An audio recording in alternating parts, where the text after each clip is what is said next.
Hey everyone, Steve from Backcountry Gallery here, and I have a question for you.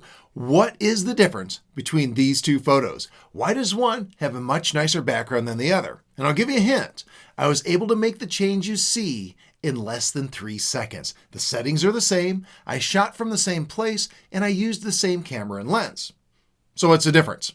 I think some of you probably know, and I'm not going to gatekeep for long. However, the important thing isn't what I did, but why it works. And that's what the rest of this video is going to be about. Once you understand this principle, you'll instantly gain so much more control over your backgrounds. So, what's the 3-second trick? Simple. I went from a standing position to having my lens just above the ground. That's it. Everything else was the same. However, there's a lot more to this video than just shooting at eye level. The important thing isn't that I went to eye level to get the shot. It's why it does what it did to the background and how you can leverage it in your own photography going forward. And it all comes down to your plane of focus. As you know, sharpness falls off directly behind and in front of the plane of focus. So if that plane is tipped, what is and is not in focus varies. For instance, with this shot of the prairie dog, the focal plane is roughly square to the subject and perpendicular to the ground. The grass behind him is far enough away from the focal plane that the lens and f-stop combination renders it blurry and out of focus. In addition, the background goes way back in the frame, so the overlapping areas of heavy blur farther back fill in any of the gaps between the blades of grass that are closer in the frame, giving a softer appearance.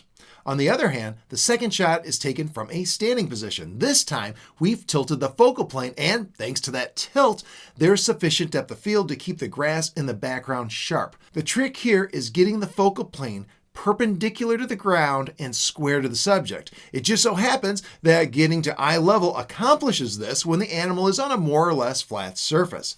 However, getting to eye level isn't a guarantee that you'll get a softer looking background in every case.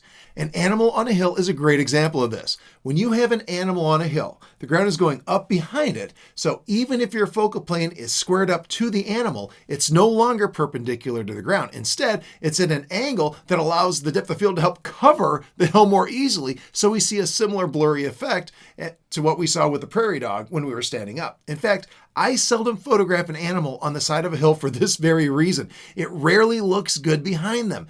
Get them on a ridge, and of course, that's a different story. In some cases, though, you can get low to the ground if you're on the hill with them and shoot upwards as long as the animal still looks okay and you like the background.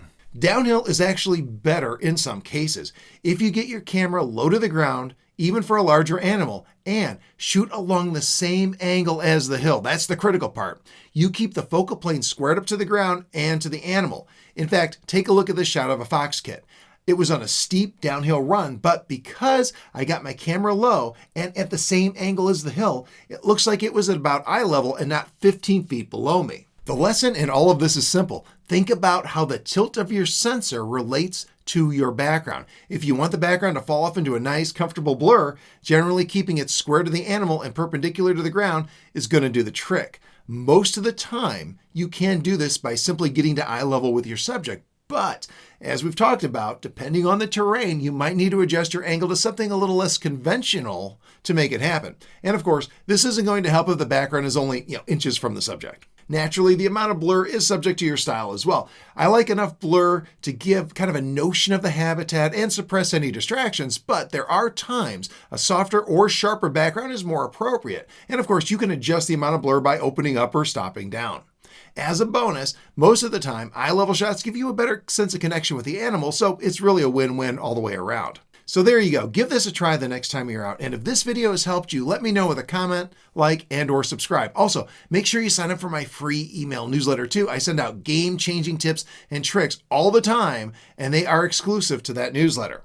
And as always, thank you so much for watching. Have a great day.